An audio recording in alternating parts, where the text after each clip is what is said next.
நம்மளுடைய அஜாக்கிரதையினால அடுத்தவங்களுக்கு வண்டிக்கு ஏதாவது நஷ்டம் ஏற்படலாம், அல்லது அவருடைய அஜாக்கிரதையினால நம்முடைய வண்டிக்கு ஏதாவது நஷ்டம் ஏற்படலாம். இது ரெண்டுமே இல்லாம எதிர்பாராத விதமா நம்ம ரோட்ல போயிட்டு இருக்கும்போது ஒரு ஆடு மாடு இல்லது ஏதாவது ஒரு ஒரு கல் தடுக்கி நம்ம கீழே வந்து அது மாதிரி ஏதாவது அன்எக்ஸ்பெக்டடா ஏதாவது நடந்து நமக்கு வந்து ஆக்சிடென்ட் ஆகி அதனால நமக்கு வந்து நஷ்டங்கள் ஏற்படலாம். இந்த மாதிரி இதெல்லாம் எப்படி நம்ம வந்து கிளைம் பண்றது, அதுக்கு என்ன ப்ரொசீஜர் அப்படிங்கிறத பார்க்கணும். இப்போ நம்ம வந்து வண்டி ஓட்டிட்டு போறோம், நம்மளுடைய ஒரு தவறுதல் காரணமாக அடுத்தவங்களுடைய வண்டிக்கு ஒரு நஷ்டம் ஏற்படுது அப்படின்னா நம்ம உடனே அவங்கள்ட்ட இருந்து வந்து சமாளிச்சு தப்பு நம்மளது இல்லை அப்படிங்கிற மாதிரி சொல்லி நம்ம வந்து வர்றதுக்கு தான் வந்து நிறைய பேர் வந்து முயற்சி பண்ணுவாங்க. அப்படிலாம் நம்ம பண்ண வேண்டிய அவசியமே இல்லை. நம்ம வண்டிக்கு நம்ம தேர்ட் பார்ட்டி இன்சூரன்ஸ் போட்டிருக்கோம். அந்த தேர்ட் பார்ட்டி இன்சூரன்ஸ் மூலமா அந்த வண்டி அவருடைய வண்டிக்கு என்ன நஷ்டம் ஆகுதோ அதை வந்து நம்மளுடைய இன்சூரன்ஸ் கம்பெனில இருந்து நம்ம கிளைம் பண்ணி அவருக்கு நம்மளால வாங்கி தர முடியும். அதுக்கு நம்ம என்ன செய்யணும்?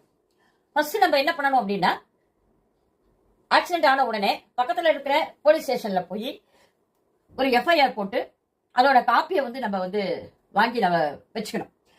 ஒரு போட்டோ வீடியோ அந்த ஸ்பாட்ல நடந்த ஆக்சிடென்ட்டை எடுத்து வச்சுக்கணும். மூணாவது, நம்மளுடைய ஒரிஜினல் பாலிசி கொடுக்கணும், ஆர்சி புக்கு கொடுக்கணும், அப்புறம் நம்மளுடைய டிரைவிங் லைசன்ஸ் கொடுக்கணும். அதுக்கப்புறமா உடனே நம்ம வந்து இன்சூரன்ஸ் கம்பெனிக்கு ஃபர்ஸ்ட் நம்ம வந்து இன்ஃபார்ம் பண்ணணும். எஃப்ஐஆர் போட்ட உடனே நம்ம வந்து ஃபர்ஸ்ட் முதல்ல செய்ய வேண்டியது இன்சூரன்ஸ் கம்பெனிக்கு இன்ஃபர்மேஷன் கொடுக்கணும். இன்சூரன்ஸ் கம்பெனிக்கு இன்ஃபர்மேஷன் கொடுக்கணும் அப்படின்னா அது வந்து ராத்திரி இல்ல லீவு நாளா இருந்ததுன்னா கூட ஒன்றும் பிரச்சனை இல்லை. கீழே டோல் ஃப்ரீ நம்பர் இருக்கும்.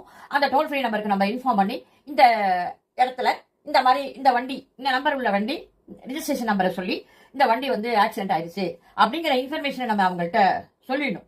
அதுக்கப்புறமா எந்த அடுத்த நாள் ஒர்க்கிங் டேல நம்ம பக்கத்தில் இருக்கிற நம்மளுடைய இன்சூரன்ஸ் கம்பெனி ஆஃபீஸ்க்கு போய் கிளைம் ஃபார்ம் வாங்கி நம்ம எல்லாத்தையும் நம்ம வந்து ஃபில்அப் பண்ணணும்.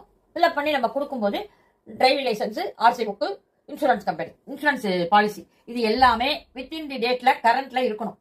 அதை வந்து நம்ம கொடுத்தோம் அப்படின்னா அவங்க என்ன பண்ணுவாங்க அப்படின்னா அதை வந்து இந்த ட்ரிபியூனல் கோர்ட் அப்படின்னு ஒன்று இருக்கு, கிளைம் இன்சூரன்ஸ் கிளைமுக்கு. அது அந்த கோர்ட்டுக்கு அந்த நம்மளுடைய இன்சூரன்ஸ் கம்பெனி வந்து ஃபார்வர்ட் பண்ணிடுவாங்க. அவங்க 30 நாளைக்குள்ள அந்த பணத்தை வந்து எல்லாம் செட்டில் பண்ணுவாங்க. செட்டில் பண்ணி நம்ம அவருக்கு வாங்கி கொடுத்துருவோம்.